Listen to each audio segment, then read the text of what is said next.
Welcome back, and we'll begin part 15, and we'll be making some further tweaks to our image. We are on a trip to go through a workflow using PixInsight and processes that I've become comfortable with and feel like they're worth sharing. So if you like the uh, uh, the work that we're doing here, please consider liking considering liking, and also if you subscribe, you'll be invited or be notified when other videos are done. And I would love to hear your feedback if you have any suggestions that might help me to better understand PixInsight. The software has a tremendous amount of horsepower to it, and I've just touched the tip of the iceberg. So there's a lot to it, and it's a lifetime of learning. And I challenge everybody to jump in and watch all the YouTube videos that are out there on PixInsight. I would highly recommend joining the Adam Block Studios website. He's brilliant. He does a great job of explaining everything about the PixInsight program. He is on their team, the PixInsight team, very knowledgeable. Warren Keller, another brilliant PixInsight master, and I would recommend following Warren, and he also has a website, IP for AP. Members of both of those, and were it not for them, I'd still be struggling.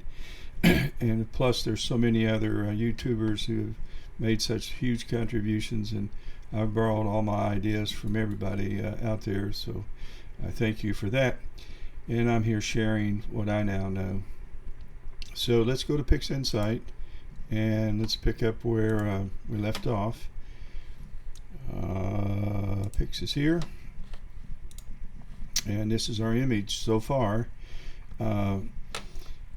While that video was uploading and having a little downtime, I just rearranged the mask and I rearranged our workflow over here, so I'd have a little more real estate to put our image and view it. So far, what we've done really is stretch the image since we went non-linear.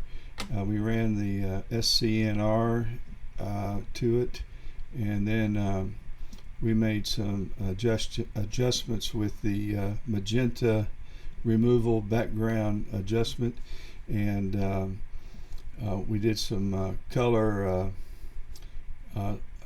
maneuvers adjustments using some mask from our luminosity mask to some of our color mask. We created a game mask as well to make some adjustments. We used our saturation tool, and we had made some adjustments in that as well. So we've lost, it looks like we've lost some of the nebulosity, but keep in mind we're going to be applying this luminance layer, which is loaded with this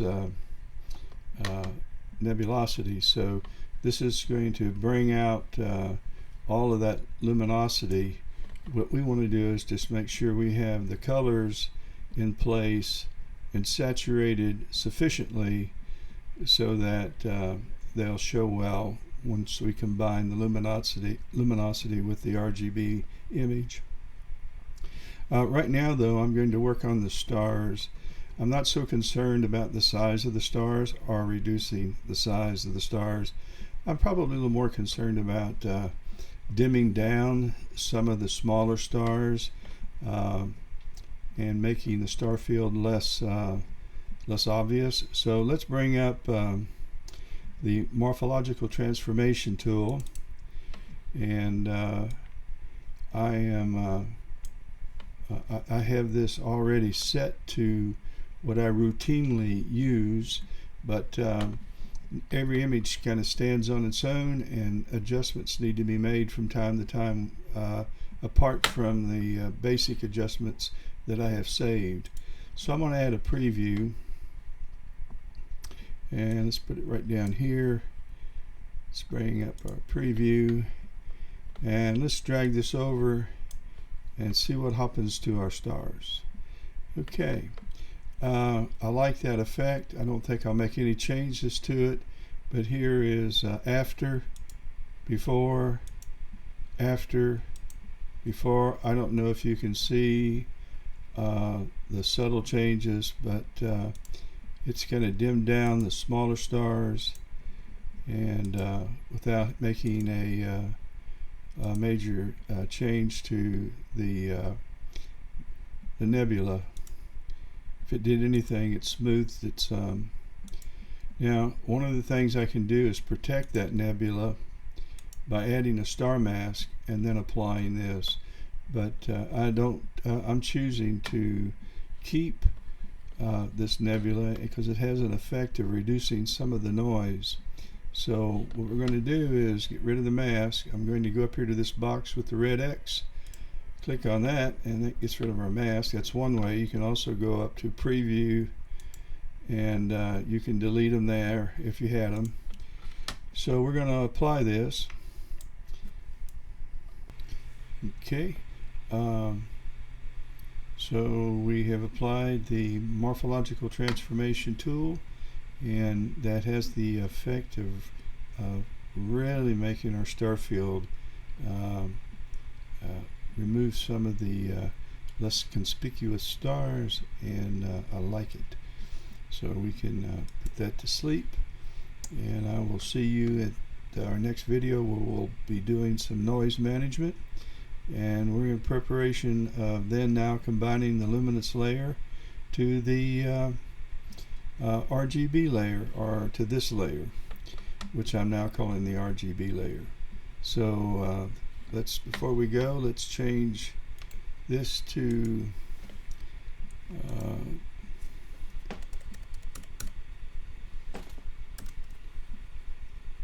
we added curves